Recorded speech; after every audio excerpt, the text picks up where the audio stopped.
Welcome. So, we are going through into the second half of chapter 5 today, covering verses 12, 13 and 14.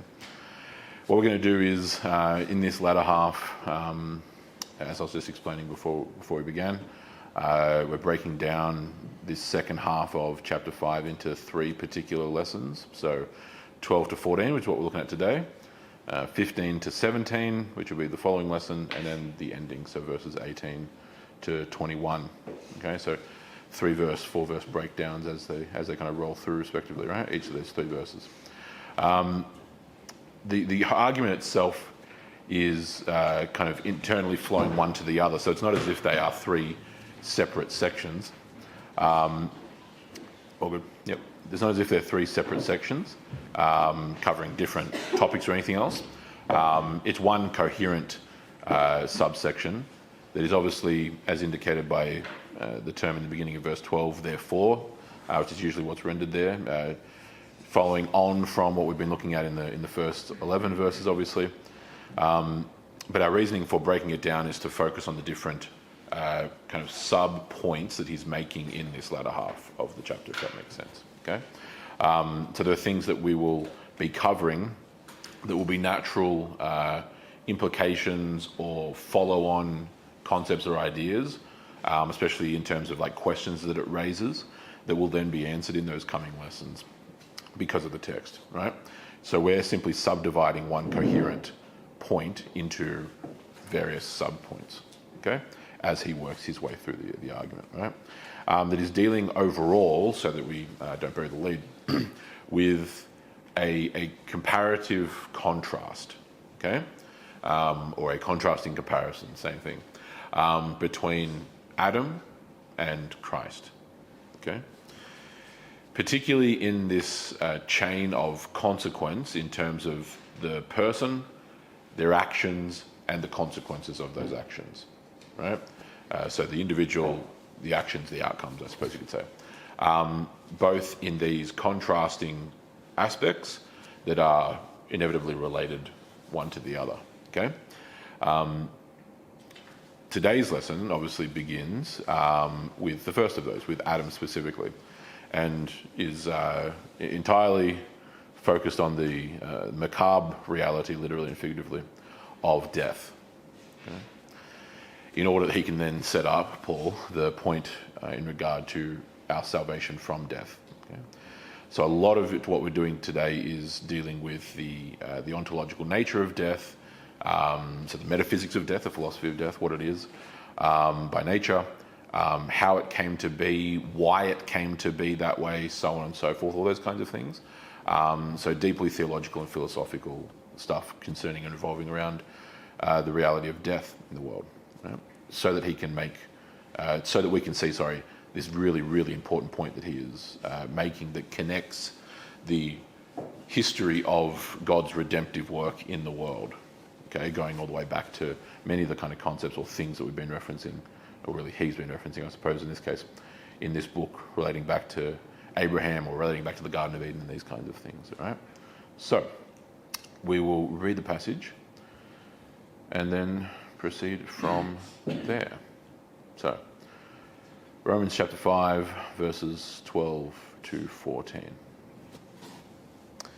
Therefore, just as through one man sin entered into the world, and death through sin, so death spread to all men, because all sinned. For until the law, sin was in the world, but sin is not imputed when there is no law. Nevertheless, death reigned from Adam until Moses, even over those who had not sinned in the likeness of the trespass of Adam, who is a type of him who was to come. Let's pray. Blessed Lord, who caused all holy scriptures to be written for our learning, grant us so to hear them, to read them, to mark them, to learn them, and to inwardly digest them, in order that we may embrace and ever hold fast to the blessed hope in Jesus Christ. Amen. Alrighty, so some interesting stuff said there, albeit in brevity, 3 verses, okay? let's jump right in so we can start covering the ground. Therefore, in other words, following on from what was said in verse 11, that we boast in God through our Lord Jesus Christ, through whom we have now received reconciliation. Okay. Therefore, speaking of how this has come to be and also why this has come to be, just as, verse 12, through one man, referring to Adam, sin entered into the world, and death through sin, and death through sin, and so death spread to all men, because all have sinned. Now, as I alighted to in the introduction, the fundamental point that Paul is beginning to work in to try and show the demonstration of what he's talking about in regard to the reconciliation, ergo therefore, is obviously the entirety of this second half of the chapter. Okay, and we're beginning with what this explanation is. He clearly states something which, again, generally speaking, Christians understand, as they've become familiar with the scriptures, that it is through Adam that sin enters into the world. Okay, but what he is doing is he is establishing and explaining the metaphysical reality of what death is, as well as why it is. Why is it a thing? Okay, so he's touching on primordial things. He's touching on things which, of course, were common in regard to subject matter concerning much of the time and culture in which he lived. Okay, of course, his own contemporaries among the Pharisees and others discussed this naturally, routinely. The philosophers of Greece and of Rome spoke about this ad infinitum. This was something which, of course, is ubiquitous to every single culture, even well beyond that, by virtue of the ubiquitous nature of death, right? The universal nature. All the religious structures, the priesthoods, the philosophical academies, whatever the culture has been dealing and thinking through and pondering and analysing and explaining why death is in the first place, why it is, in other words, why it exists. How did it come to be?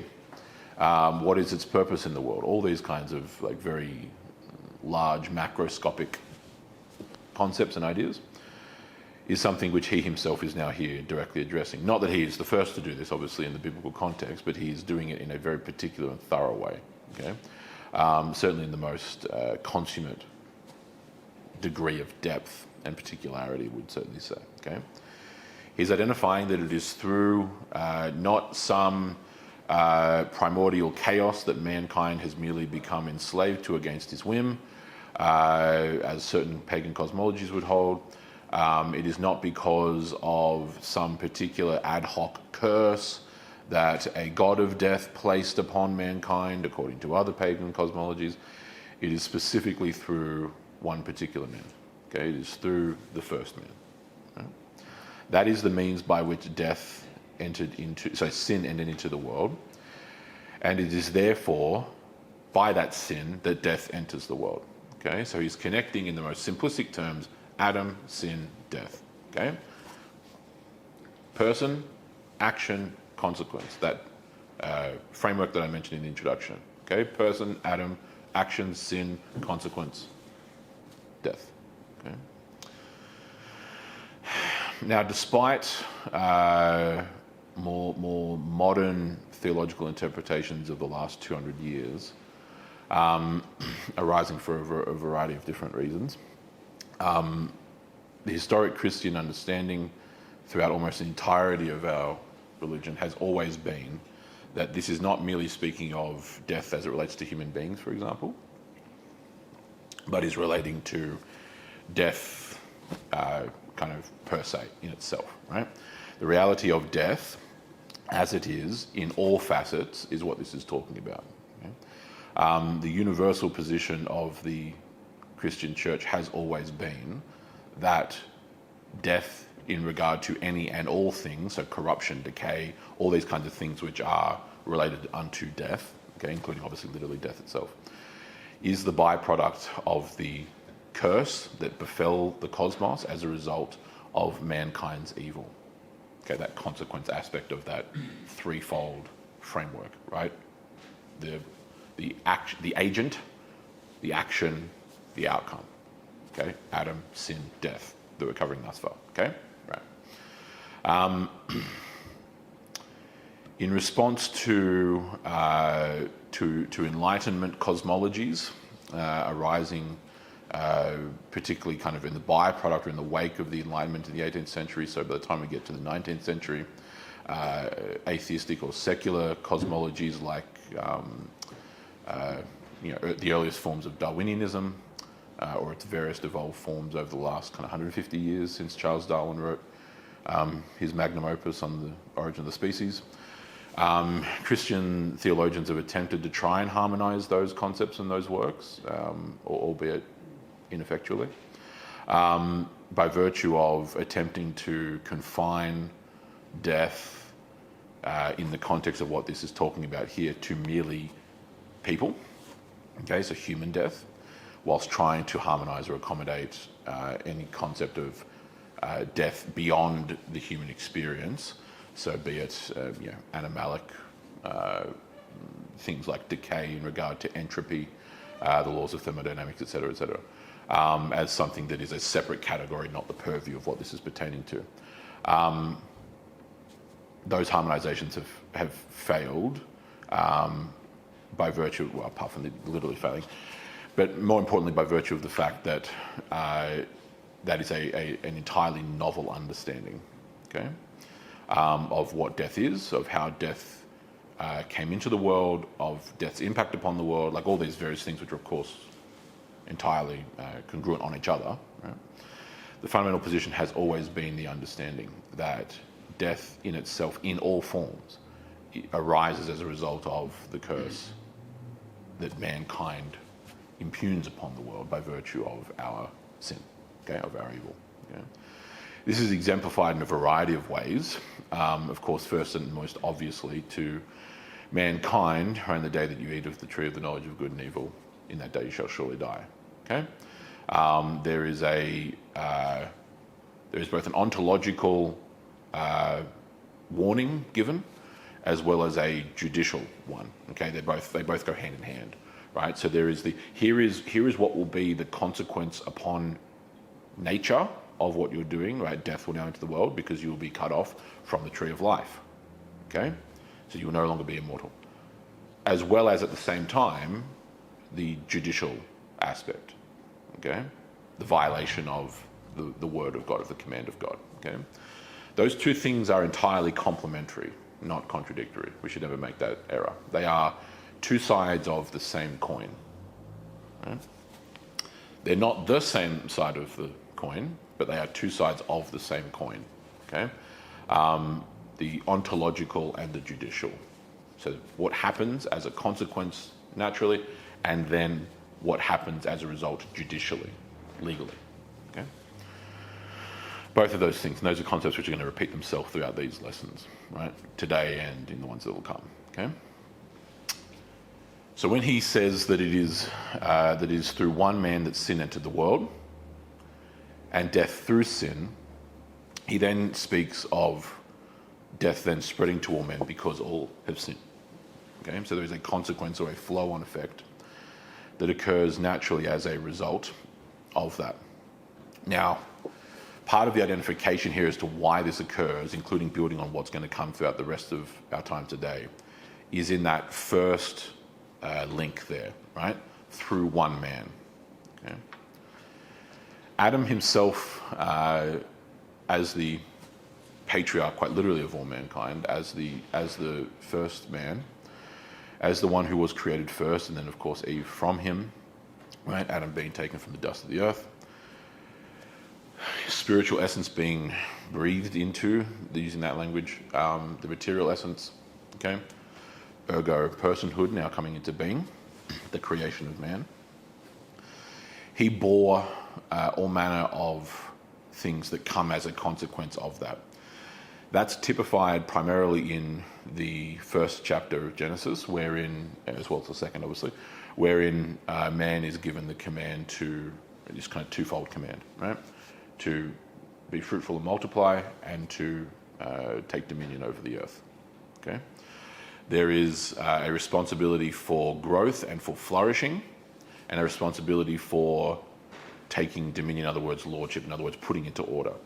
What Adam is commanded to do and they're from mankind, obviously, as a consequence, through progeneration, is to actually mirror and repeat what God has already done. Okay? So be fruitful and multiply and have dominion is the precise thing which God has already done throughout the rest of the chapter. Okay? He has brought into fruition and multiplied, i.e. created, the cosmos in days 1, 2, and 3. Okay? He then orders that cosmos by filling it. So that's the fruitfulness. Okay? So be fruitful and multiply, take dominion is precisely what God is doing through the 6 days of the creation. Okay? Being made in God's image is actually first and foremost about that. Okay? That is actually the prime aspect in which mankind is made in the image of God, is his purpose. It is also nature, okay, because our spiritual essence is obviously has its existence and its continued existence from him. Okay? Ergo, God breathes into the formed body and it becomes a living soul. Okay? The material and the spiritual. Right? From that natural aspect, though, there is the entire teleology, or the telos, the purpose, right, of what this creature is and is meant to be and meant to do. Okay, talking about human beings. Okay, be fruitful and multiply. To mirror, to image God. So there's an aspect in which we mirror his nature, and then we mirror his purpose, what he's already done in the first chapter of the book. Okay. With that naturally then comes the kind of things which pertain to that image that mankind bears. That in this case, Adam, right, at that stage in the story. Okay. Namely, in that he has lordship and is given lordship by God over the earth. Right? Take dominion, dominus, Lord. Right? He is to rule, to reign over the earth. Okay? He is to subdue chaos. He is to bring order to that chaos. He is to be fruitful and multiply, not just in terms of progeneration, but also all the things that, again, he himself now is. So righteousness is to be fruitful and multiply. Holiness is to be fruitful and multiplied. Like all these kinds of things. Okay? Because that is exactly what the cosmos itself is. The creation is called very good, and the creation is in a state of perfect harmony because it is being created by a God who himself is perfect harmony, who is good, who is righteousness, who is truth, all these kinds of things. The creation isn't its own entity, right? We don't believe that, okay? It only has its existence through and in and by, i.e. because of God's own being, okay? Hence why Christ is the Logos, the creative and sustaining power of the universe. Right? The Greeks were right on that. They were right on everything regarding the Logos, essentially, except for the only thing that the Greeks really missed, which was personhood. Right? All these things like the Logos and you know, Aristotle's prime mover and all these other things, they were an it. It was an impersonal conceptualization, right? As opposed to the personal aspect of it, okay? Which changes the dynamic entirely, okay? Because above all things, it means then that if the Logos is personal, it means that the Logos is capable of love. Because only those with personhood can love, right? Love is active and it's desirous to be reciprocated, okay? Whole different subject. Anyway. So, continuing back on this train of thought. As he, referring to Adam, sorry, as he lives out and exists as the image of God, okay, in his nature and in his purpose, he has authority and dominion, that's, I'm using those terms interchangeably here, over the world. Okay? The world does not rule over him. Chaos does not rule over him. All these kinds of things, the animals, the beasts of the field, the birds of the air, all the various other things, the flora, the fauna in general, blah, blah, blah. None of these things reign over him. He reigns over it by virtue of God having created him in his image, given him that nature and therefore purpose. Okay, the purpose comes from the nature, obviously. Okay. Through the fall, through the sin in the garden, okay, we've touched on this before, so we don't need to go super into depth.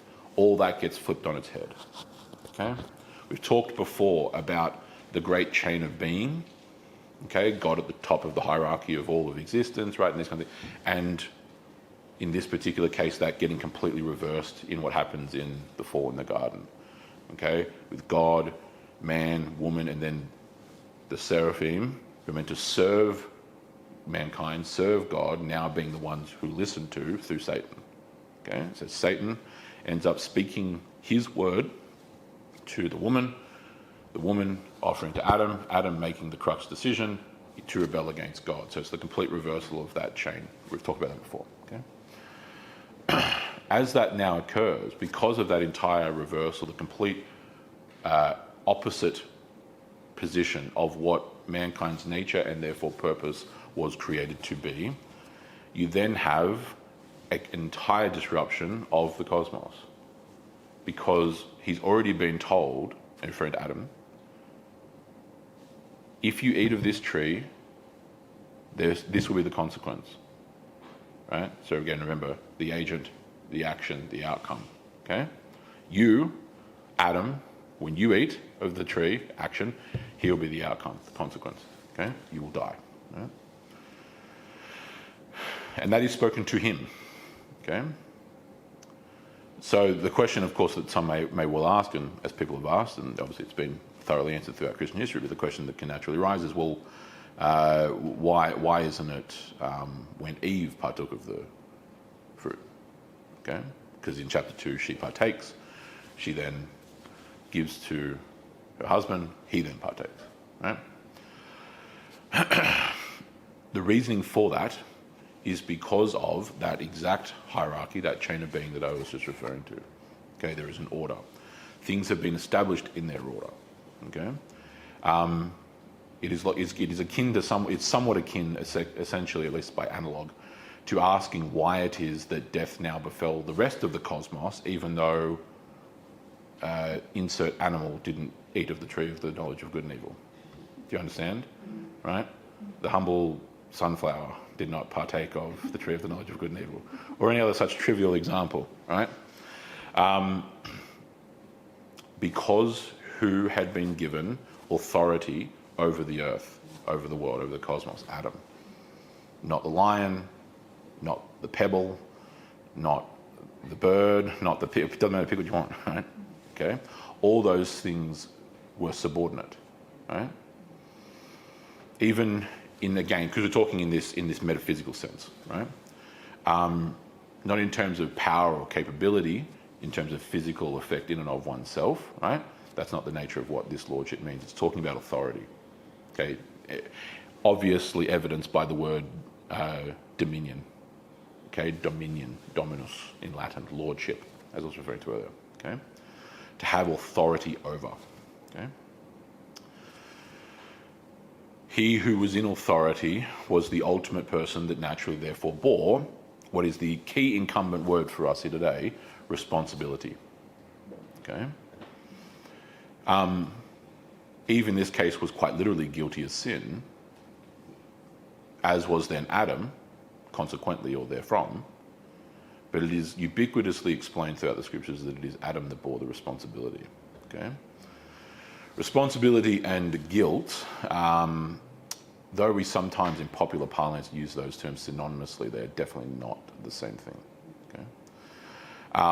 The reason why they are sometimes in common parlance used synonymously is because they are intricately related to each other, but they function much akin to that two sides of the same coin analogy, which I use on a multitude of things, that they are two sides of the same coin without being the same side of the coin. Okay? The easiest demonstration of that I've probably used before, I imagine, somewhere in a sermon or somewhere else, I guess, would be the 5-year-old child who throws a tantrum in the aisle at Coles because he got told that he can't have the chocolate bar, right? And so then he goes ballistic and and nuclear in aisle 3, sounds the air siren of his own wailing, starts rolling on the floor, and everything else. Well, like, we know that is mum standing there embarrassed out of her mind, the one who's guilty of the fact that little Timmy's throwing a tantrum yet again because he got told that magical word no? Well, no, she's not specifically guilty, okay? But parents are absolutely responsible for if your child is throwing Hiroshima-level tantrum in the aisle at Coles, okay? Like, that's just true, okay? So the difference between guilt and responsibility is that's a perfect little microcosmic archetype of that, okay? If it's just talking about an individual, right, then of course as individuals we can bear both guilt and responsibility, and in fact we often do, right? Guilt and responsibility go hand in hand all the time, but they are not the same thing, okay? So in Adam's case, he obviously becomes both guilty and responsible, but the difference is that he was guilty because he was responsible. Do you understand? Okay. Eve was guilty without being responsible. Now, there is a sense, in a different sense, I should say, in which you could perhaps kind of say, obviously, that she was responsible for enticing her husband to partake of that. That's true, okay? Because there is a definitive point or a moment, obviously, when naturally Adam has a choice to make. Go left or go right. Okay? Right. Cool. And he's not aloof to this. Whilst not completely reading too over the top deeply into a chapter which is definitely a highlight reel. It's one single chapter that is giving you not necessarily a play-by-play, but rather the highlight reel of what happened, okay, for literary reasons specifically, as well as typological. There is nothing that would lead you to a different conclusion, at least in the obvious sense, that Adam was off some other place, and then Eve spends like 2 hours trying to find him carrying around this fruit, and then eventually gets to him and just hands him this fruit and tells him that, I took it from this other random tree or something, or no, like the basically the passage just simply flows to, without completely going through and rereading it again. The serpent's talking away, blah blah blah, talking to Eve back and forth, back and forth, back and forth. Eve then takes the fruit. She then gives it to her husband, which indicates that he's there. Okay. So there is you can argue, she's responsible in a sense, lowercase r, I suppose, for giving the fruit to Adam, but that's pretty much utterly irrelevant. Okay. He is responsible for the whole ordeal. Okay. The solution of what could have happened there is you just simply, in regard to Adam, is that he is, because the proximity is really quite obvious when you read Genesis 3 and talk about Adam's proximity, okay? It's not that he's not hearing this. The indication is that he is there with Eve, okay? And that the serpent, Satan, is talking to Eve, not to him, right? And he's manipulating, conniving, lulling Eve into a spiritual stupor, so to speak, and Adam is just standing by watching this and doing nothing about it. Okay? As opposed to asking one of those cherubs if he can borrow a sword and then just taking the serpent's head off, which is probably what should have happened, right? He stands by and watches. And so his sins there are manifold. Okay, when you just run it through, when you think about it and run it through to its logical conclusion, obviously the sin is in the rebellion, but what is being done in that rebellion is multitudinous in regard to what's going on in terms of evil. Okay,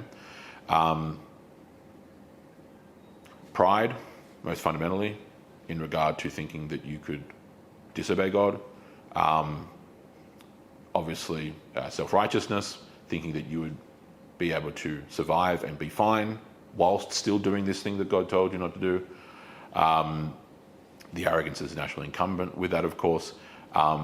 Envy, envy of the lack of the knowledge of good and evil that, of course, then was being so duplicitously promised to you by the serpent.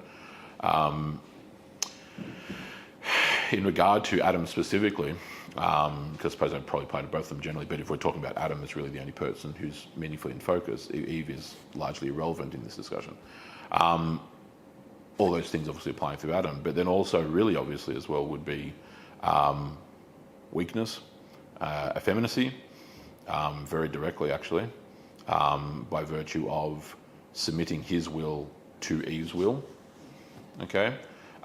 Whereas, as well as lack of love, both for God and for Eve, because if he maintained his love for his wife, he would have saved her from that and would have stopped what was happening, right?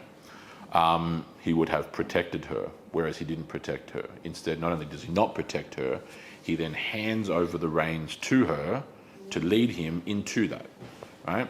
Now, that's done in the simple action of when a hand with a fruit is extended, you reaching out your hand and receiving it, right? He's not even taking any kind of dominant action. He's not even the one taking it and then sharing it with Eve. Adam has become totally receptive to all the evil that's going on around him, which is, and this is why I spent time explaining it earlier, the polar opposite of take dominion. Do you see now why I was talking about that? Okay. So he has abandoned any sense of duty to what God commanded him to do and what his entire purpose as a human being was, as a man was. So it's not just, this is the thing, it's how deep this can go. It's not just like, oh, he broke a rule. Do you understand? It's the sin of mankind is quite literally the obfuscation of our entire created purpose, which itself then is creating a rift and a fracture between our nature and our purpose, which is why then what happens to our nature? It gets corrupted by that action. So metaphysically, if we're talking about philosophy as well as theology, this is why this is happening. So why is it that there is then this entire consequence that happens as a result of breaking a rule? I'm saying inverted commas, right? It's not just breaking a rule, right? But breaking a rule, okay? Because it's actually as foundational of a metaphysical dynamic that you could ever possibly envision. That's what's actually occurring here, even in all of a couple of sentences in one single chapter of the Bible, okay? Adam has utterly abandoned his entire created purpose. He's broken it. He's fractured it. He's abandoned it. That's what he's done, right? To such a degree, and that's why I say entirely, it is literally entirely, okay? Because he has become he has made himself the bottom of the hierarchy. He has become the utter receiver, because the command is no longer coming from God. The command is now coming from Satan through his wife to him. He's totally passive in this entire exchange that occurs, right? In every possible way you can ever envision, okay? So he submits himself to a lesser creature in the terms of purpose, okay? Because he's at the top of the created world. Right, yes. Right? The angels are there to serve mankind, not the other way around.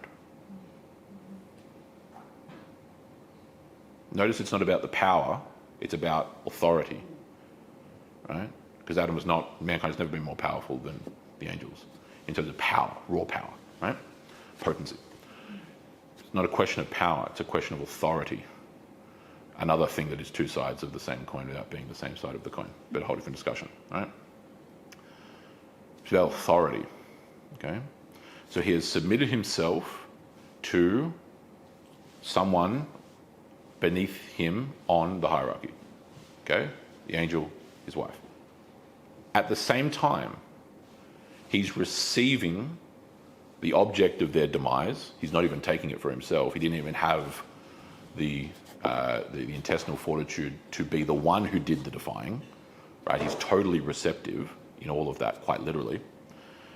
And then when you zoom out to the macroscopic perspective of just the dynamic of the scene, he is entirely receptive and submissive because the whole thing is unfolding before him like a theatre, and he's just watching. He's an audience to it all. He's already sinned before the sin. That's my point. So the sin has already happened. He's already there. Yes. So that's exactly right. Yes. So jumping the gun, but yes, is that he has already sinned. He has sinned before Eve has sinned. In reality, at the heart of the issue, okay? Because he has made himself an audience to this. Is the serpent talking to him? No. Serpent's talking to Eve. Is Eve talking to him? No. Eve's talking to the serpent. He is an audience to this scene playing out. The audience is the definition. He's not even an actor on the stage in this analogy. He's the audience. He's totally receptive. Do you see? The polar opposite of take dominion. Right? You are established as king over the cosmos. Okay? Right. Which of course is then,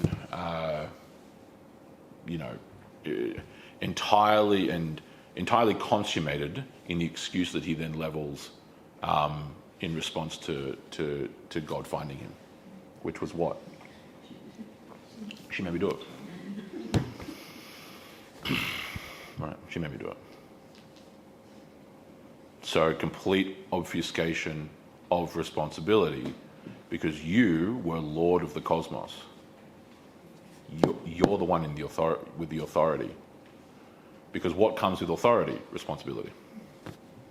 Right. Okay. Too much is given, much shall be required. Well, you are only given lordship of the entire cosmos. Okay. So,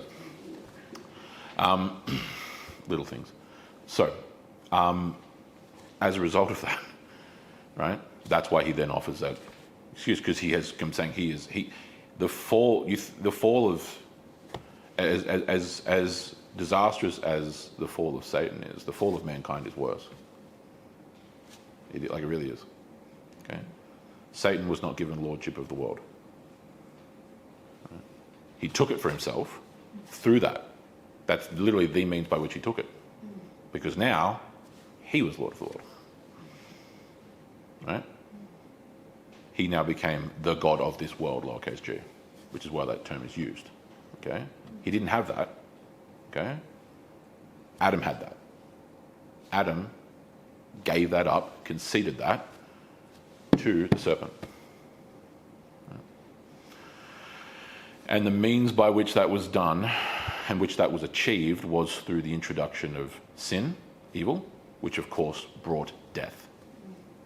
Okay. That's why concepts or ideas like death predating the fall don't work theologically. They don't work metaphysically even. Okay? They only work if you don't think about it theologically or philosophically, which of course would be ridiculous.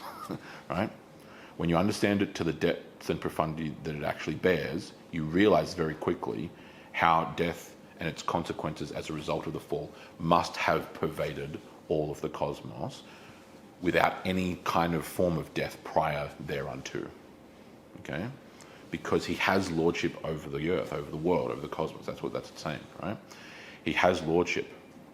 And the abandonment, obfuscation, the failing of his responsibility, his duty, right? Duty comes from responsibility, obviously, caused that.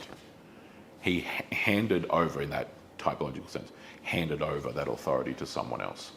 In this case, the serpent.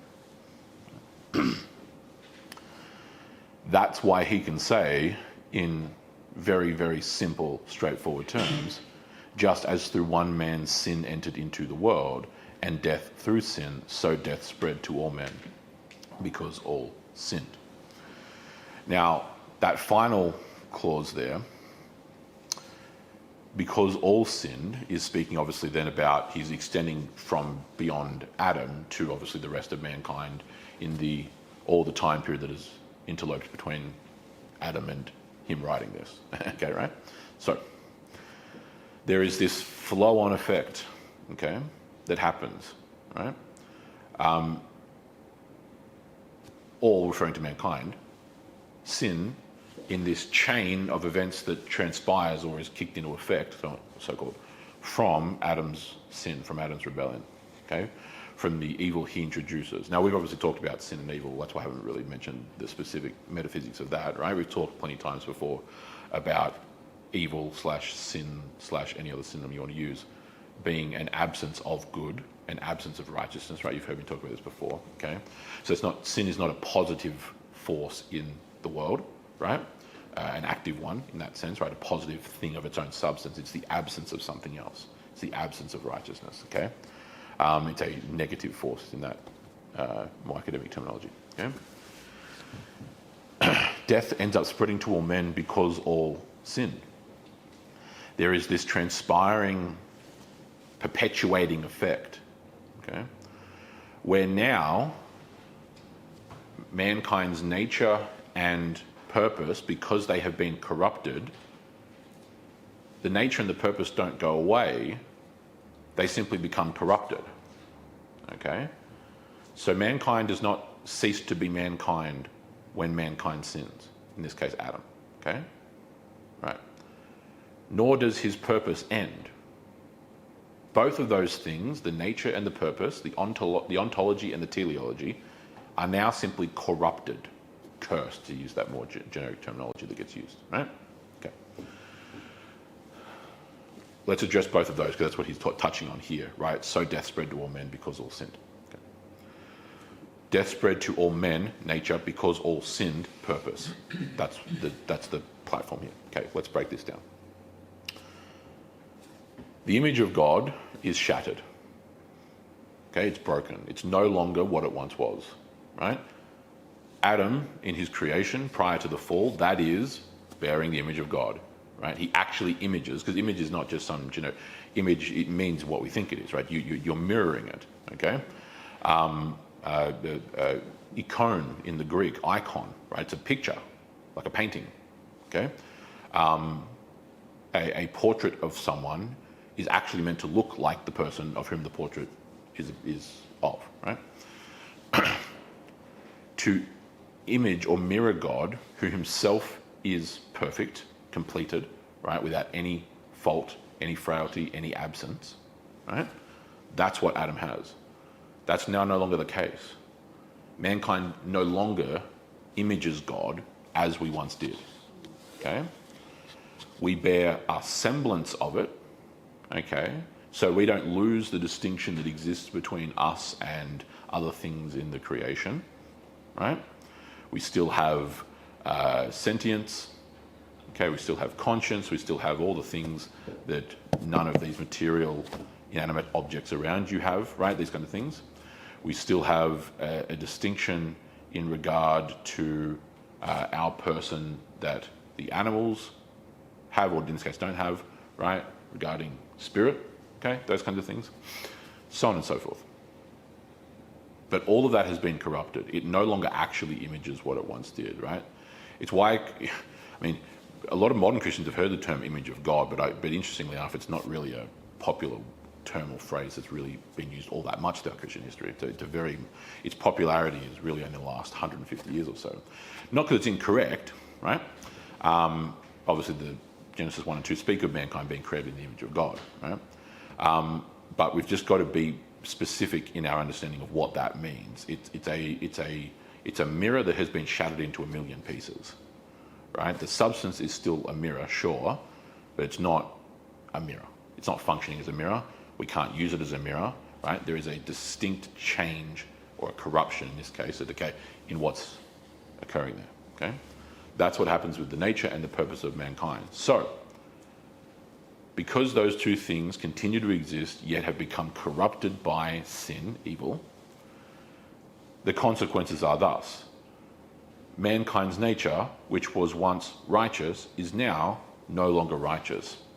Mankind's nature, which was once holy, i.e., without sin, now is marked by sin. Because the sin has occurred. He can't time travel, he can't go back, he can't run back the clock, he can't change what happened. It is now imprinted upon the very fabric of the world, in effect, right, to use poetic language. Okay? It's there, it's done, it's literally history. Okay? He can't change it. He doesn't have the power to change it. He didn't need the power to change it because he shouldn't have done it. Right? Mankind's nature is now corrupted by that evil. And then mankind has children who have children who have children who are all born of the same nature. And what is that nature? Corrupted. Okay? It progenerates forward. Right? Now it progenerates through whom? Well, the person responsible. Who was responsible? Adam. Okay? So that's why he's using this and saying, right, that's exactly what this is talking about, even just that point there.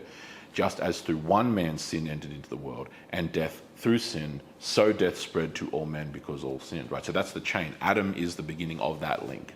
Yeah? Okay. This is the reason why the virginal birth of Christ was necessary, ontologically. Okay? The lack of male, like human father, right, biologically, is what then eliminated any possibility for a cursed human nature, right? Because he is like us in all ways, yet without sin. Okay? His humanity, which is true and equal to ours, it's the same humanity, right? It's no less human because Eve is a woman, right? She's a human being. Sorry, Eve, I should say. Sorry, the other Eve, Mary. The new archetype of Eve, right? The woman who heard the voice of God and did not disobey. In this case, again, his humanity is equal to ours. It's the same humanity because it comes from a very real human being, right? Mary. But without the human father, that is the specific reason as to why he does not bear, or I can't say did not, does not, still does not bear an accursed human nature, one that is enslaved to sin. Okay? Now, that deals with the nature. The reasoning as to why then mankind continues to sin, as we can clearly see from this little chain here, is because he who was responsible for the entrance of sin into the world, he who was responsible for the consequences of those things, etc., Adam, passes that on to all those who come after him, which is all of us. Yeah. So this is why David, the king, for example, can say in Psalm 51, in sin did my mother conceive me. Okay, he's talking about his nature, right? He has borne the curse of that original sin from his own conception. Okay, he's describing, right? And Psalm 51 is in response to the whole Bathsheba affair, blah blah blah, the death of the husband, all this kind of stuff, and then Nathan the prophet comes and confronts him famously and rebukes him and so on and forth. And David realizes the great evil he had done and repents of it, and it's all happy from there. That's the famous penitential psalm, right? Penitential, right? Repentant psalm. Okay. Create in me a clean heart, O Lord, as the incipit begin. Okay. And then verse 5 of that psalm is what I was referring to, right? In sin did my mother conceive me.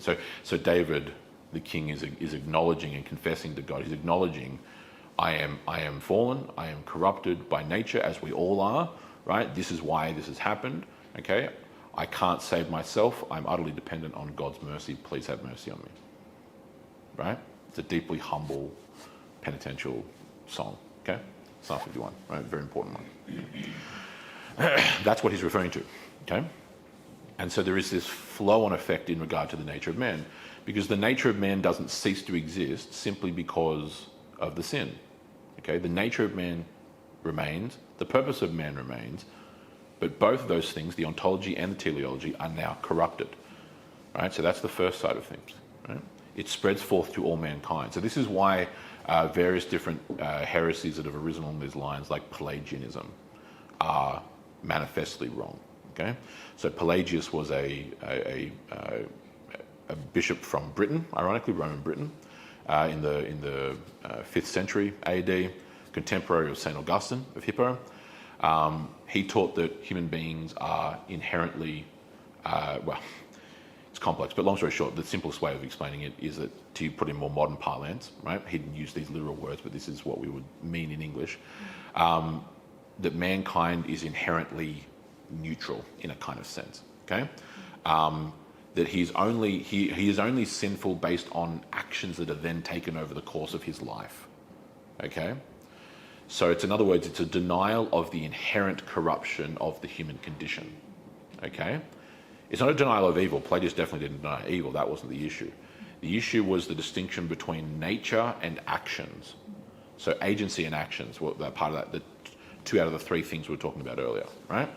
So that threefold framework: agency, action, outcome, right? Agency, like the person, what we're talking about here, nature, so ontology, and then the actions, what happens as a consequence. For him, the nature was neutral. He fundamentally rejected any concept of Adam's sin having any flow-on effect on mankind, right? Which is obviously a complete direct rejection of verse 12, right? Which is, of course, exactly the verse that, among others, St. Augustine uses to argue against Pelagius, who is his arch nemesis in that respect, right?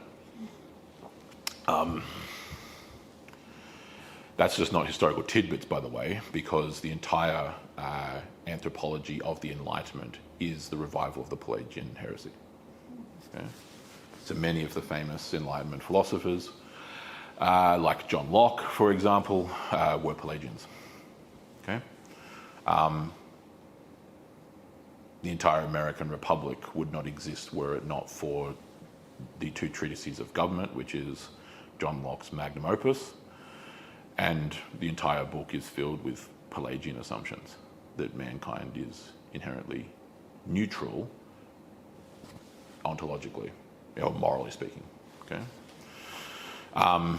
so the existence of nations is, in the modern world, is premised on these kinds of ideas. That's not an exaggeration.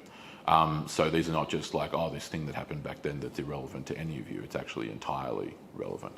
Right? Pelagianism comes back with a vengeance in the 17th and 18th centuries, right?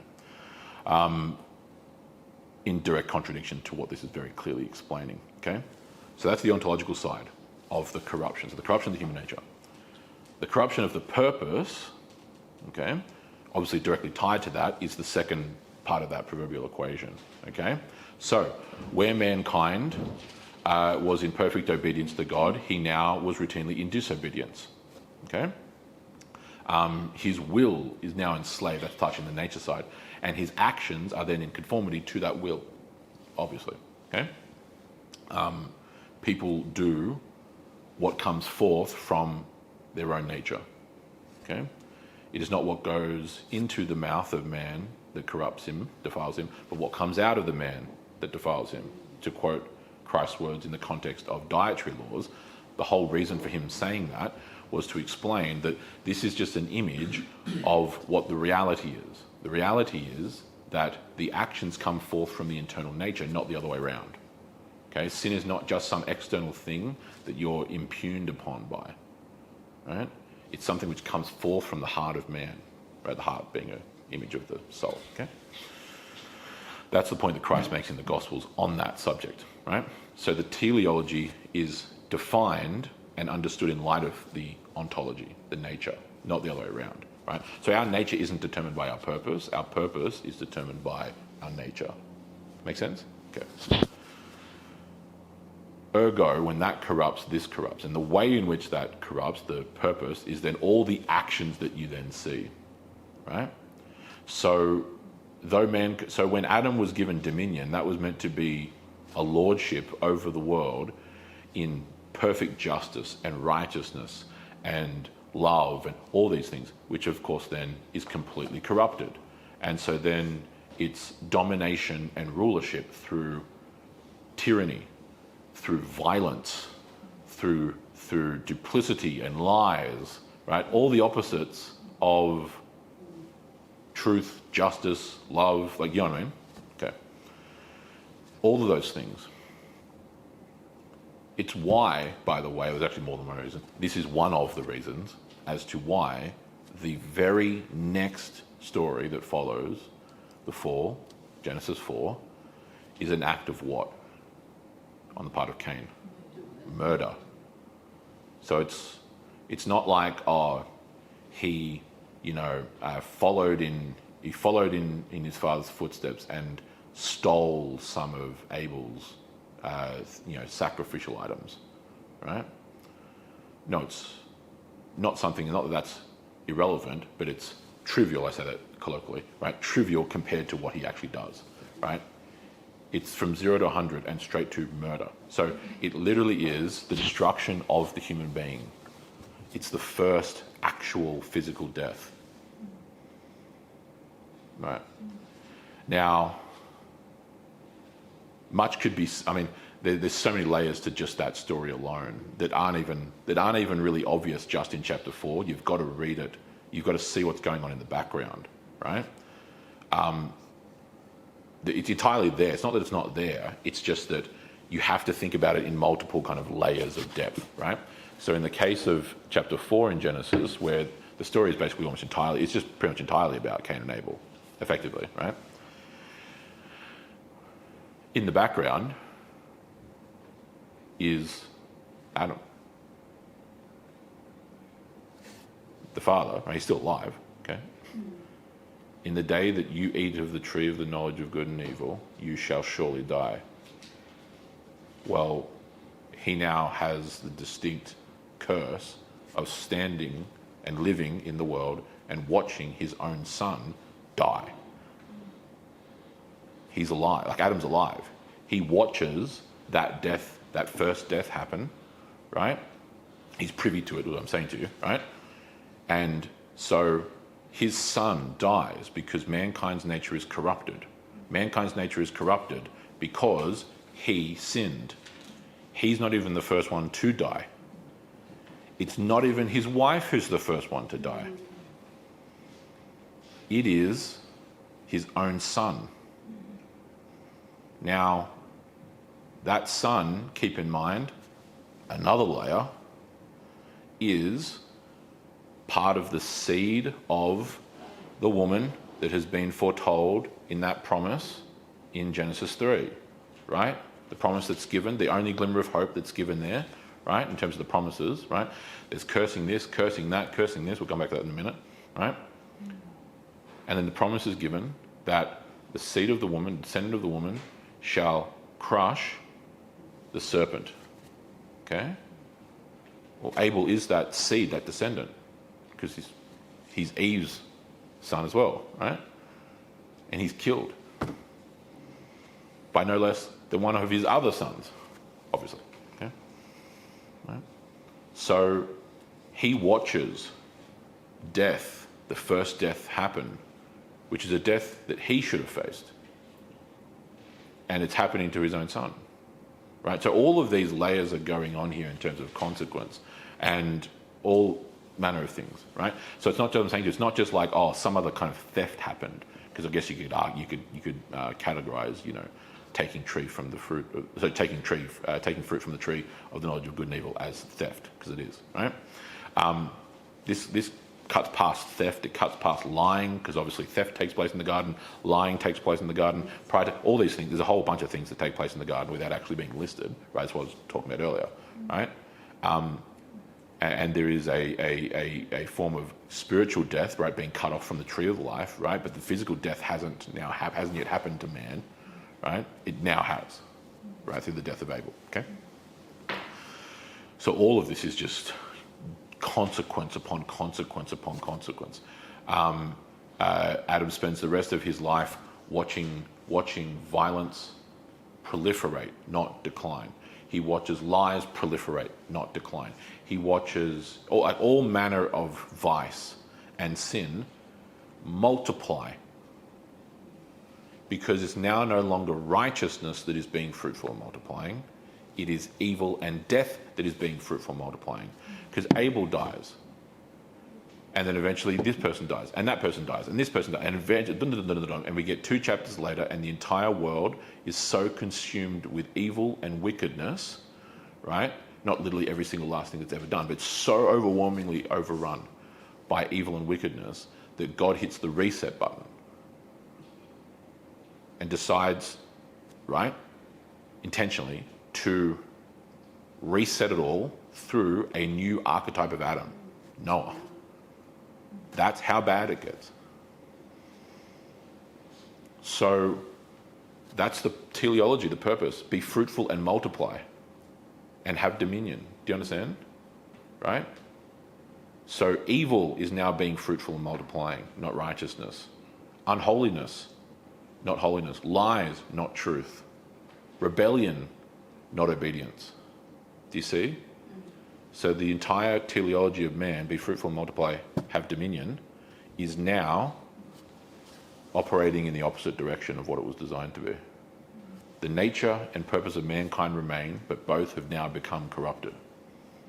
That is the entire consummate understanding biblically, even just in this 1 hour form we've been going through now, as to why the world is the way that it is. Without understanding that, you won't understand the world. You won't understand who mankind is. You won't understand why we are what we are, why we do what we do, why things are the way that they are, all these kinds of things. Okay? These are deep, profound, theological and philosophical realities that exist all around us, that exist in us, that exist through us, all these kinds of things. Okay? That is typified and exemplified in that particular chain of verse 12. Just as through one man sin entered into the world, and death through sin, so death spread to all men, i.e. be fruitful, multiply, because all sinned. Right? They followed in that way because their nature has now become corrupted. Okay? Continuing that thought on in verse 13 of Romans 5. For until the law, sin was in the world, but sin is not imputed where there is no law. You might be confused going, what does that mean? His entire point here, the law is obviously referring, the law is referring to Moses, right? The Mosaic law, okay? Right? We know that from how he's already referred to it.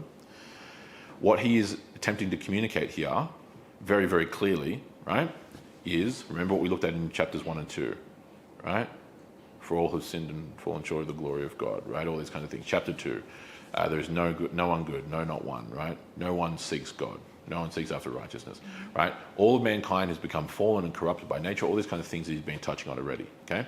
What he's wanting to make abundantly clear is that sin is not explicitly or at least singularly confined just to the Mosaic law, right? Because the error would be in thinking, if you were sitting here as a Jew reading this, for example, because your entire framework of the law is all about Moses, that's what violations of the law of Moses is what constitutes sin. Sure, yes, that's covenantally true because the law of Moses is a specific covenantal framework between God and those ancient Israelites, yeah? But, like we've touched on before, because we're going through Deuteronomy on Sundays, as we've been doing now for years, the 10 Commandments are the 10 Commandments. They are the foundation of the law, precisely because all of those things, morally speaking, in terms of the moral and ethical framework of God's creation, predate Moses. Right? It didn't. You shall not murder did not begin 3,500 years ago from our time now. Okay. Otherwise, chapter 4 of Genesis makes no sense, like we were just talking about earlier. Okay. Right. All these kinds of things. Okay. It wasn't okay to worship other gods than the Lord God, i.e. the first commandment, until Moses. No, it was absolutely wrong, right? All these 10 commandments predate Moses. That's why they are the foundation of the Mosaic law. You start with the foundation, and then everything else is built on that foundation, right? That should be fairly self-evident. I'm saying we went through that week by week when we went through that in Deuteronomy 5, right? What he's saying here is exactly that dynamic which we learnt earlier on in Deuteronomy, okay? is that the Mosaic Code is a specific covenantal institution, right?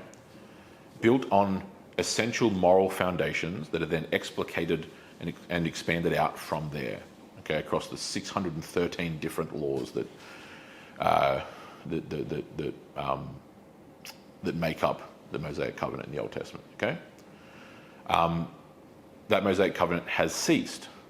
It has ceased with the arrival of Christ. This is, of course, we went through this entirely in Galatians, right, last year.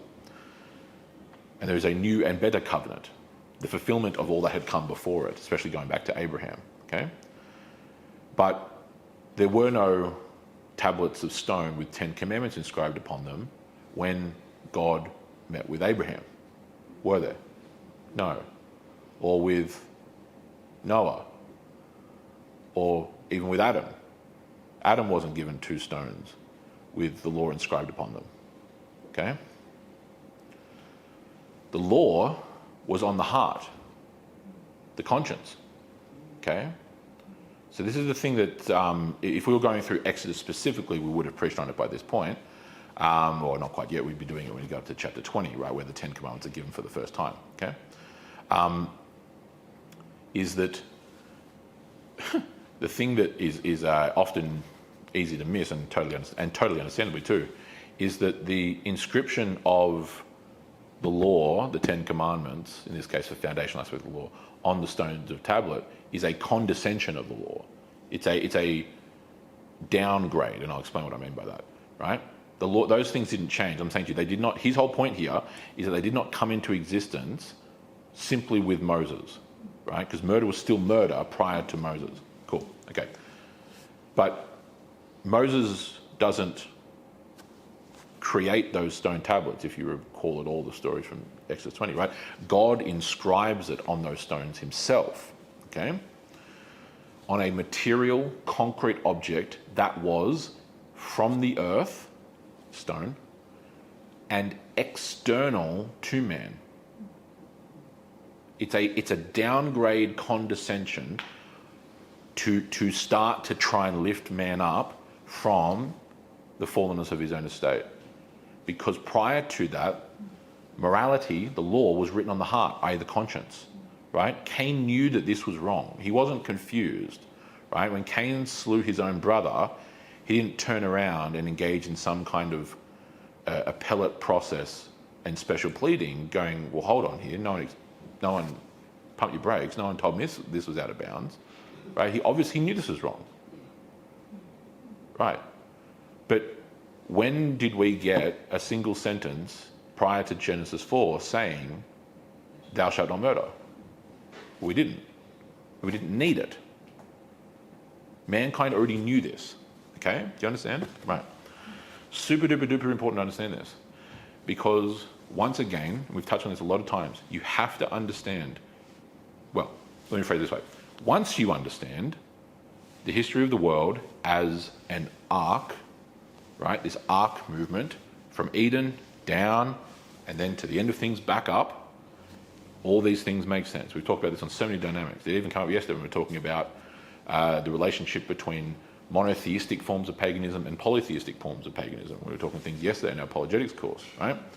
The further back in history you go, the more monotheistic the tendencies end up in paganism, because they're coming down the pipeline from Noah, who was monotheistic, and then as the stories get corrupted and things from there through evil sin, things that we've already been talking about, right? They start proliferating and they get more polytheistic, okay? Until you then get the arrival of Christ, and even those pagan religions start becoming more monotheistic again. Still pagan, but monotheistic nonetheless, right? The whole history of mankind is this decline, and then now in the new covenant, an ascent once more. That is that's the arc from Eden back to Eden. Okay? Once you see that, all these things end up making sense, right? So the law written on the heart, the conscience, is a much more effective form of the law than written on some external tablet of stone, right? Because it's simply external. The thing is, though, is sin simply external to us? No, it's internal, right? We as people use that as an excuse all the time. right? One of the key ways that people obfuscate responsibility is through externalization, right? Instead of it being your fault, it's everything else in your life's fault except for you, right? We have a term for that. It's called therapy, right? Right?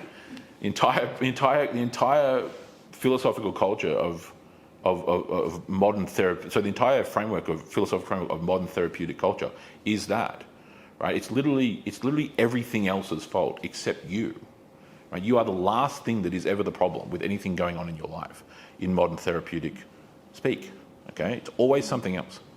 It's some other person, it's this toxicity, it's this boss, it's this bad job, it's this trauma, it's this circumstance. It's always something else, and there's no concept of any semblance of personal responsibility whatsoever, okay? As mad as that would make any therapist who would want to try and argue that point, it's just blinding, it's fundamentally obvious from all the language and the verbiage that's used in that culture. Because obviously, naturally, it obfuscates responsibility. Now, this is a really interesting thing, okay, that I want to just explore for a second here, okay?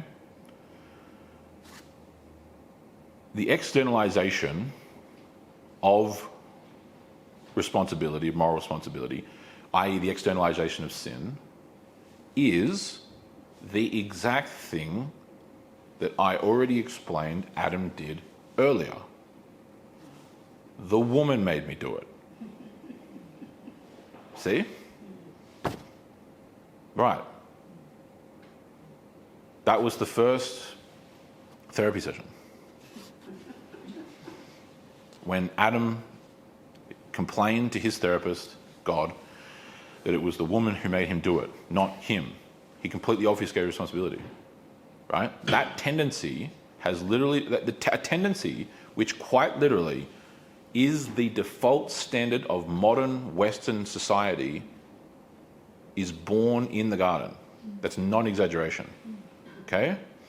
Every man and their dog fundamentally thinks of themselves as a good, decent person. Okay? And that there is always other people who are worse than me. Until you then start playing that out logically, and you go to the people who we all consider the worst people, like people in prison or something. And then you go into the prison, like I have, and you realise, right? When I say I have, I didn't mean I've gone to prison. I mean that I have ministered in prisons, right? Is what I actually mean. Okay, I was a temporary visitor, not a long-term visitor. I didn't have permanent residency, and you realise that there is a very highly developed, complex hierarchy of moral standing inside the prison. There is always someone worse than you in the prison. And so that's where you get these obscenely ridiculous and just absurd, logically absurd scenarios where murderers and thieves and gangsters and everything can all collectively agree that we need to beat up the pedophile in the prison, right? You've killed 3 men, but apparently this guy's just obviously worse than you somehow. With no there's always, you understand what I'm saying too? So it's always this externalization. That's what that is. It's externalization. Now, what the externalization is, ultimately, is what I was referring to. It's the obfuscation of responsibility.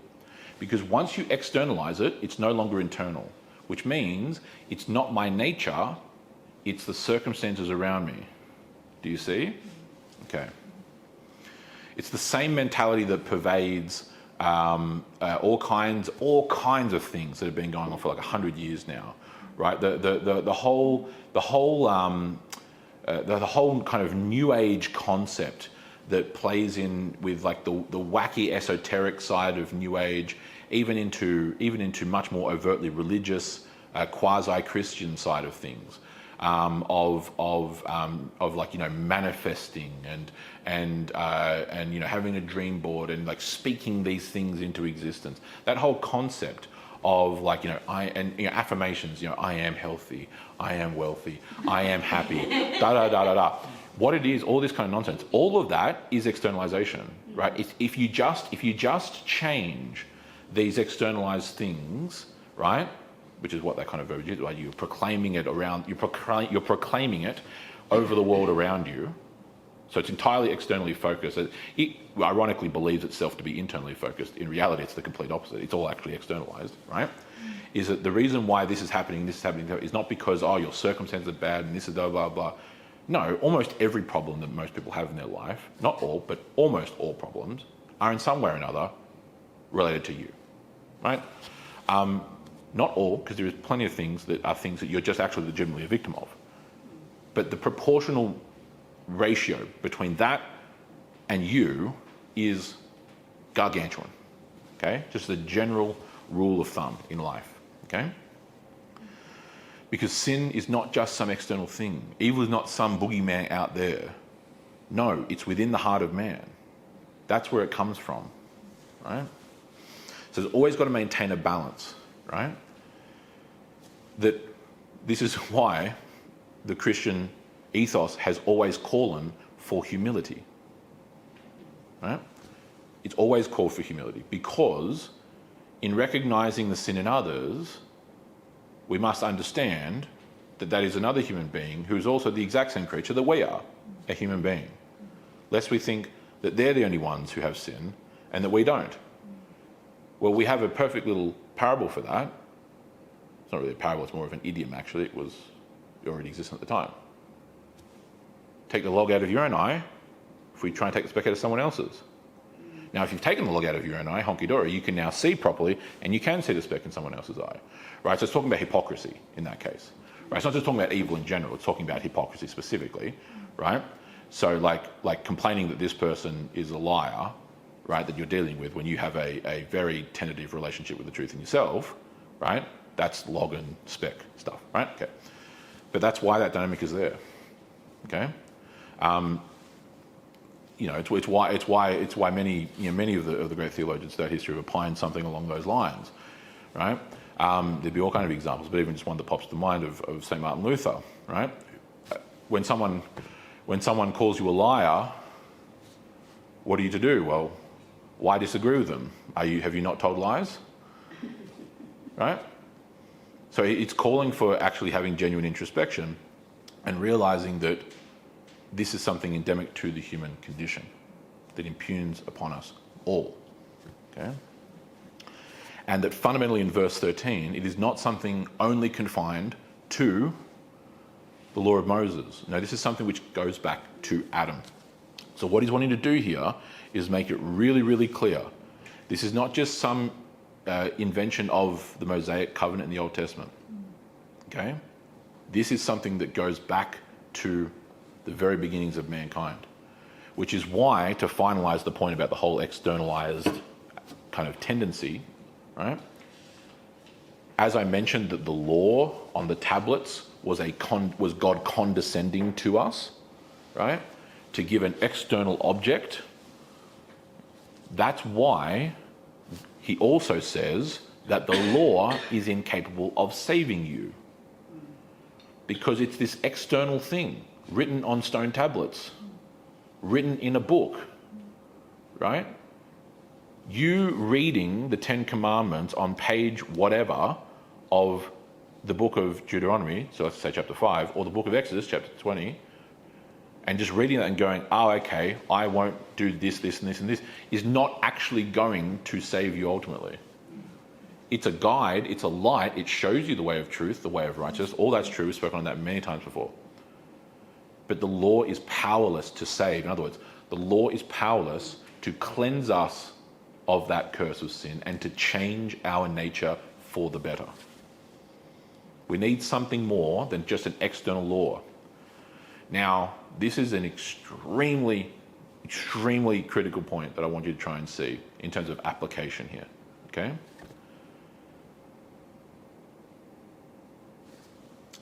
We can apply it in our own context, literally in the form of Australia. We can apply it internationally as well. There's a variety of different examples of this can be applied in.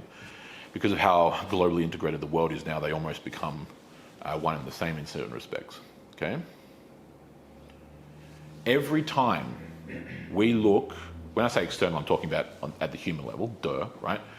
Every time we look to some external thing to blame or to save, we are committing the same fundamental error of judgment, okay, at the human level. Okay? So at the same time that Christ says, the same person who says that it is not what goes into the mouth of man that defiles him, but rather what comes out, is also the same person, God, who says, trust not in princes and war horses.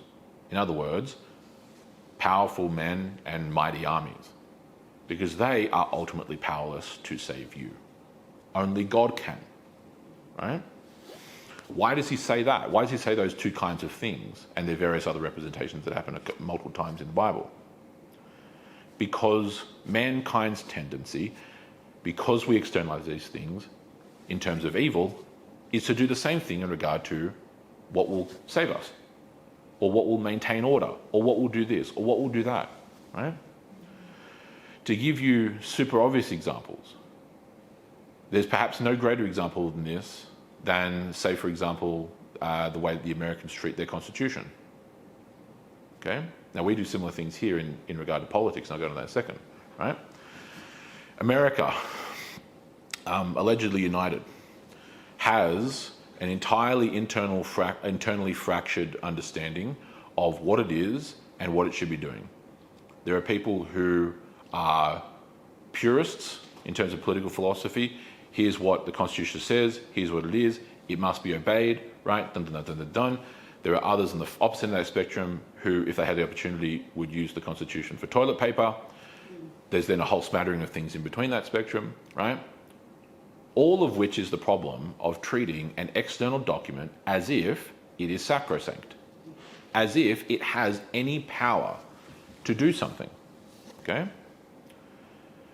Now, that's just not me talking about some foreign country because whatever. That's actually a philosophy which fundamentally establishes modernity, okay? We have a very interesting thing in regard to common law, okay? Particularly in regard to English or Britannic civilization more generally. We here in Australia are more connected to that Britannic culture than the Americans are, although we are definitely not as completely rooted in that Britannic culture, obviously, as the British Isles still are. Most people are usually shocked in the modern world to learn that the United Kingdom has no constitution in a formal, established, documented sense, right? The Americans can point and say, here's the Constitution of the United States of America, right? We have a constitution, right? The Commonwealth Constitution, okay? Which most people, if you put a gun to the head and said, name one article, couldn't do it, okay? Right? Which I get. We don't have the same civic obsession with our constitution as the Americans do. British culture has never had a constitution, right? Now, this is something which the Enlightenment philosophers greatly bemoaned and called tyrannical and other such things, which is why, of course, places like America or France or various other places established constitutions in the 18th and 19th centuries, respectively, okay? Why we did ultimately upon Federation in 1901, okay? Much of the 1890s, the decade-long constitutional conventions were umming and ahhing and jarring and backing and forth about what the legal system in the Constitution would actually look like, okay? In our case, it's what gets called what was called at the time and what has been called in the 20th century a Washminster, the Washminster Constitution, right? This portmanteau between Washington and Westminster, okay? Because we've maintained a Westminster system of parliament in theory, but it's combined with elements that are like America, right? So we don't have a House of Commons and a House of Lords, which is the normal Britannic custom. We have a House of Representatives and a Senate, right? But it's operating in a Westminster-like system where there is the executive and the legislative are internalized. We don't have a president and these kind of things, which is the Republican way of the Americans doing, okay? I'm not bringing these things up to bore you or to talk about random things. What I'm doing is to bring up, because this is the fundamental ethos of the time and the culture and the age in which you live, complete externalization of all things in the human temporal sense, okay? We do it in regard to evil, but we do it also in regard to salvation. However, that's getting defined in the context, okay? So in the case of things in the world, right? Things are going wrong environmentally because this company over here, and this company over here, and this company over here are all Bond villains, and the way that we fix it all and the way that we'll save the world from an apocalyptic doom is by doing all of these external things over here. Do you see? Externalized evil, externalized salvation. Okay. Politics. Entirely the same dynamic once again. All of these things are happening because of this political party. And meanwhile, while you're sitting over here, the other people in the other political party are sitting over there saying all the reasons are happening because of that political party, right? And you're all standing there with guns pointed at each other, right? Everyone else is to blame but you, okay? So then the salvation comes with this party or this leader or this thing, da-da-da. It's all completely externalized. It's the same externalized dynamics, right? In the worst cases, hence why I was referring to things like the United States Constitution, is this idea that an external document will save. If we just get back to that thing, well, and we do a similar thing here, just as I said to in regard to politics, right? The Americans do it in regard to their constitution because their constitution as a founding document is treated as sacred, unironically, in certain circles, okay? It is treated as equally important as anything in the Bible, right? In certain political movements and sects. Well, if that external document, and apply that to anything, if that external document, or if that external system, or if that external party, or whatever you want to pick, if that has now failed you, you've got one of two conclusions you can draw, right? One, it was never capable of saving and keeping things in order in the first place, or if it was at one point, but has now ceased to be able to do so, of what good was it in the first place? Because it's clearly failed to do so. It either couldn't do it originally, or it couldn't maintain it long term, right? Now, in the case of the Americans and their founding fathers who wrote their Republican document of the Constitution, they designed it for a people who were very particular. They designed it for European peoples, in this case overwhelmingly Anglo-Celtic peoples, right, in the colonies. They designed it for people who were majority Christian, manifestly Christian, overwhelmingly, right? Not the leaders, right? The leaders were many from Freemasons, but the people I'm talking about were Christian, okay? To such a degree that even figures like John Adams, of course a very central figure in the American founding, stated very clearly that this republic, this constitution, is for a moral and religious people. It is wholly inadequate to the governance of any other. Which would mean that if that people no longer remain Christian, what will happen to that republic? It will crumble.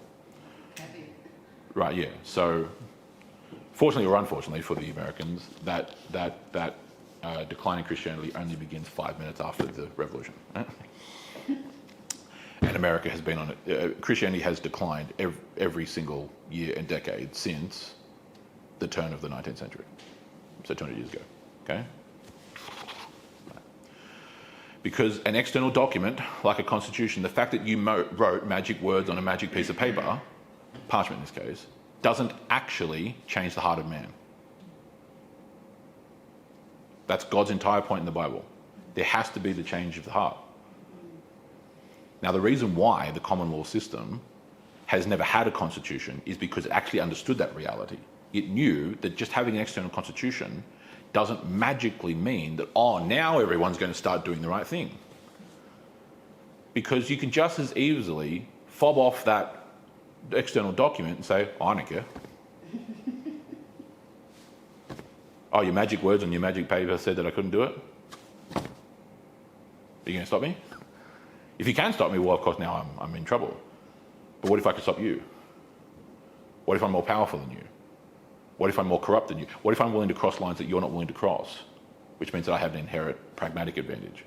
What if I'm willing to do things and go to depths and levels and extents that you're not willing to go to? Meaning that I can always outflank you, always outmaneuver you, always outthink you. What if I'm willing to bring overwhelming levels of violence against you in violation of those magical words on your paper that you eventually just can't physically stop? What if I'm willing to do such morally duplicitous and bankrupt things that end up completely changing the dynamic of your country demographically to the point where you can't recover from it? Like flooding it with every man and their dog from Africa or the Middle East or wherever you want to pick. Right? So this is the thing.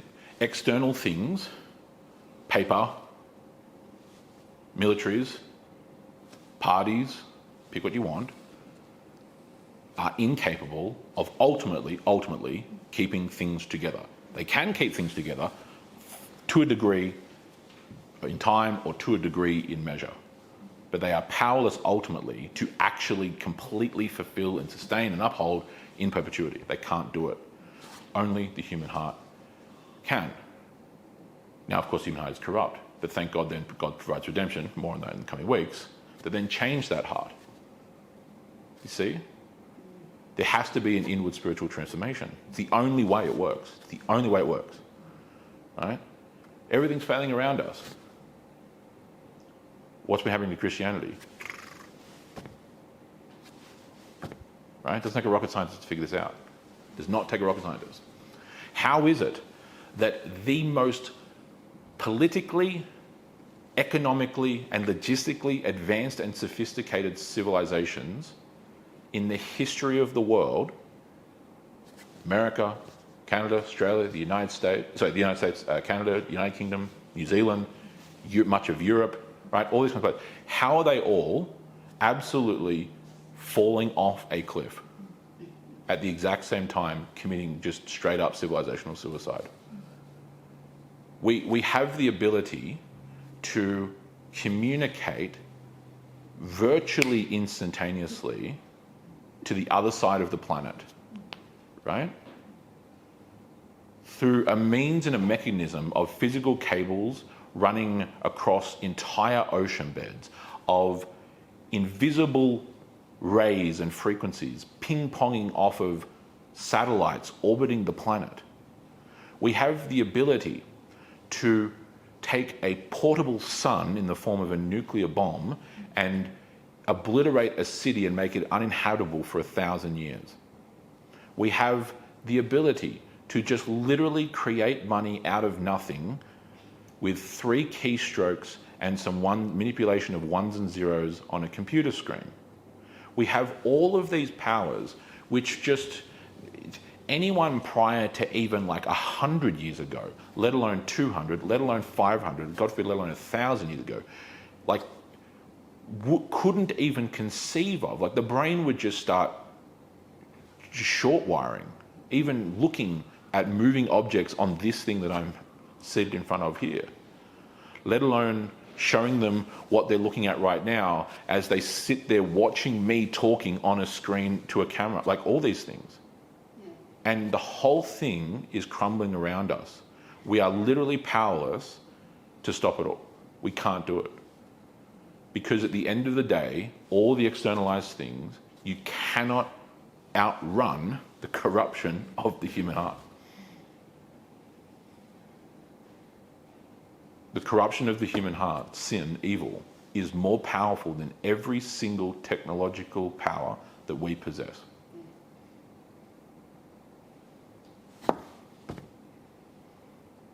That's what this dynamic is talking about. That's the logical implications of this particular dynamic. It's not as if the law of Moses is what then brought righteousness into the world. How good a job did the Israelites do of obeying that law? Not very good. They literally just got worse and worse and worse over time. Because actually the ultimate point was to show them exactly what the prophets spoke of, which is, like Jeremiah talked about, I shall write my law upon their heart. So you know what that is, though? That's a return to the pre-Mosaic way of things, right? Because Abraham did what was good and righteous, and he never heard of Moses because Moses didn't exist yet. There was no external law on the heart. God wrote the law on Adam's heart, right? So that's why I talk about return to Eden, okay? Nevertheless, and this is what we finish with today, verse 14.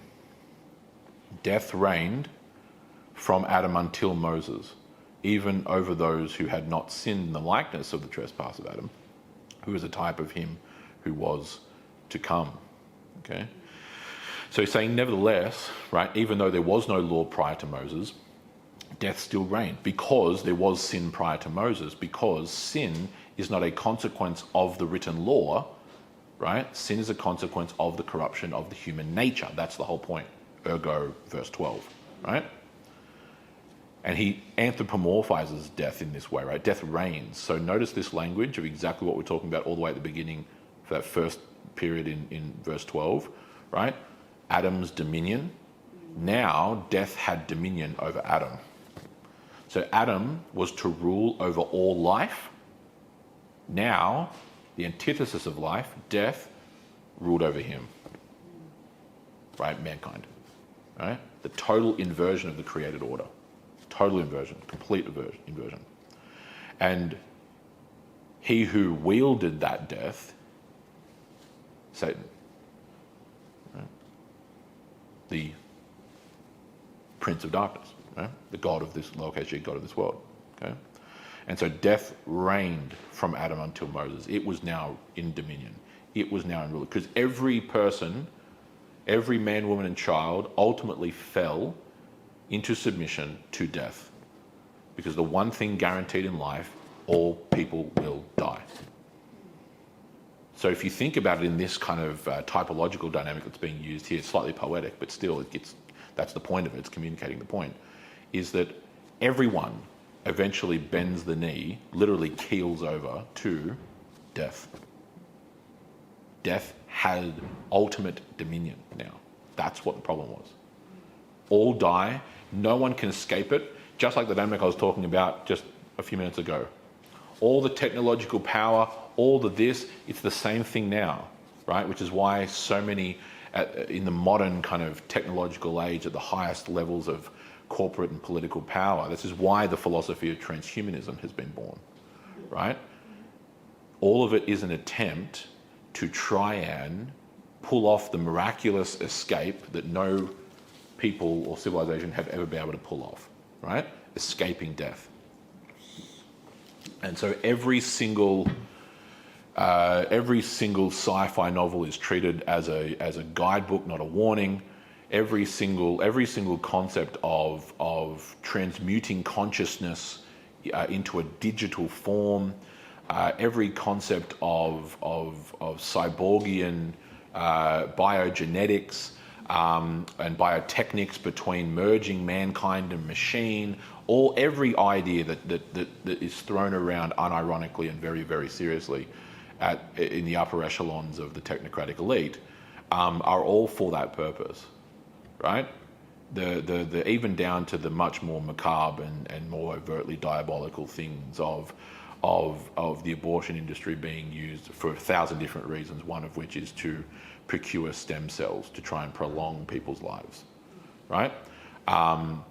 Of experimentation with vaccines. Yep, exactly. Experimentation with that. Experimentation with blood taken from aborted fetuses and then re-injected into adults for vivific purposes, right? Life-extending purposes. Things to do with hemoglobin specifically. Things to do with all manner of other bodily fluids taken from aborted fetuses to then be used in medicinal context to try and extend life, and all these kinds of things. The research that's done at these highest levels, things that have been documented publicly. The entire abortion industry fulfills that very transhumanist objective. It's being used explicitly as a petri dish and a research ground for that. Okay, you do absolutely live in an age in which babies are murdered for the purpose of human beings, adults, trying to avert death. That is an explicit goal. Okay? So, all of that, however, will fail. None of that will come true. Right? None of that will happen, right? Because it's impossible. It can't happen, right? That level of diabolical delusion is what leads people to do that, but all of it is folly and all of it is futile and a waste of time, which makes the tragedy of the deaths only that much worse, because the whole thing is literally for nothing, right? That bit aside, what his point is here is that in the metaphysical sense and the big picture typological sense, death reigned from Adam to Moses, right? And death reigned over mankind, in other words, okay? Even over those who had not sinned in the likeness or the trespass of Adam, right? What he means by that's actually really important. So in other words, it's not just only those who did exactly what Adam did. Because what Adam did was, right, in the sense that he means this here, take fruit from the tree of the knowledge of good and evil. Because Cain and Abel, or in this case we're talking about Cain, was not in the Garden of Eden. Do you understand? Right? He didn't take fruit from the tree of the knowledge of good and evil. So what his point is, by that middle clause there in verse 14, right, even over those who had not sinned in the likeness meaning the image, right, the same way that of the trespass, the sin of Adam, the death didn't come about because of the specific thing, taking from the tree of the knowledge of good and evil. The death comes about because of sin, and the sin is rebellion against God. That's what the sin is ultimately, right? It's breaking his word, violating his word, in this case listening to the voice of the serpent, right? So it's not as if he's basically eliminating any kind of potential what if-ism, but this, or some kind of loophole you could think. What he's doing is explaining it's not actually the specific thing that Adam did, right? As if it was the magical eating of this particular fruit that was the cause of it, right? And so that, ergo, anyone else who doesn't eat of the tree of the knowledge of good and evil will be just fine. That's not what he's saying, right? That's not what the Bible's saying. No, it's sin that's the cause. So that's why he began with, therefore, just as through one man sin entered the world, right? Evil, okay? So he's eliminating any kind of thing there, which also means then, again, the fact that we have never snatched the fruit from the tree of the knowledge of good and evil is not actually the specific problem.